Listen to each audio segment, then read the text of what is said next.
ఈ కుంభరాశి వారికి ఈ వారంలో మొత్తం 5 గ్రహాలు అనుకూలంగా ఉన్నాయి. అధికంగా సుఫలితాలని, లాభాలని మీరు ఈ వారంలో అందుకుంటారు. ద్వితీయ భావంలో శుక్ర సంచారం వల్ల మీ మాటకు విలువ పెరుగుతుంది. స్త్రీజన సహకారంతో కుటుంబంలో శుభకార్యాలు, పూజాది కార్యక్రమాలు నిర్వహిస్తారు. ద్వితీయ భావంలో బుధ సంచారం వల్ల మీ మాటకు విలువ పెరగడంతో పాటు వ్యాపారాభివృద్ధి జరుగుతుంది, ఆర్థికాభివృద్ధి జరుగుతుంది. ఈ రకంగా మీరు సంతోషంగా ముందుకు సాగుతారు. తృతీయ భావంలో రవి సంచారం వల్ల అధికారుల సహకారంతో అభివృద్ధిని సాధిస్తారు, ఆదాయాన్ని కూడా అందుకోగలుగుతారు. షష్టమ భావంలో కుజ సంచారం వల్ల కోర్టు కేసులు మీకు అనుకూలంగా ఉంటాయి, భూవాహన లాభాలు కూడా అందుకోగలుగుతారు. రియల్ ఎస్టేట్లో పనిచేసే వారికి అధిక లాభాలు రావడానికి అవకాశం ఉంది.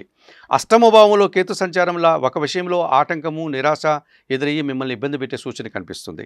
ఈ రాశి వారికి ఈ వారంలో ఆది, బుధ, గురువారాలు అనుకూలంగా ఉన్నాయి. దానాలు ఇచ్చేటువంటి క్రమంలో కొన్ని ఉలవలను బాగా ఉడికించి బెల్లం పొడితో కలిపి ఆవులకు ఆహారంగా దానం చేయడం వల్ల మీరు ప్రశాంతంగా ఉండగలుగుతారు. స్తోత్రపారాయణ విషయంలో గణేశాష్టకం ప్రతిరోజు చదువుకోండి. ఆలయ సందర్శన కార్యక్రమంలో భాగంగా ఈ కుంభరాశి వారు గణపతి స్వామిని సందర్శించి నమస్కరించుకోవడం వల్ల మరింతగా మంచి ఫలితాలను పొందగలుగుతారు.